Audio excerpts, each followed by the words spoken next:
Na Ponte Nova, no interior da Mariña lucense, danos a benvida un lugar onde natureza e arte se entrelazan en armonía. Na parroquia de Bogo, no lugar de Sanxés, visitamos un xardín con esculturas de madeira e de pedra feitas por Manuel Marqués, veciño do lugar. O artista autodidacta utilizou coma lenzos troncos mortos e cachotes que el mesmo recolleu na última etapa da súa vida no bosque.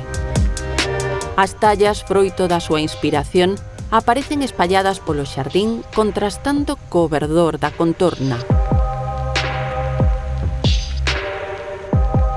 É unha especie de santuario onde a creatividade e a imaxinación non teñen límites. Cada figura individual ou en conxunto conta unha historia que cada quen pode interpretar a pracer.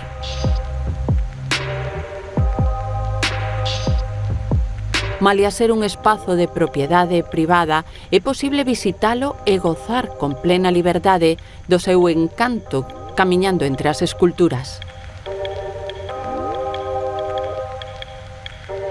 Completamente despexadas ou envoltas en vexetación, todas sorprenden. Un recuncho máxico que mantén viva a memoria do seu autor.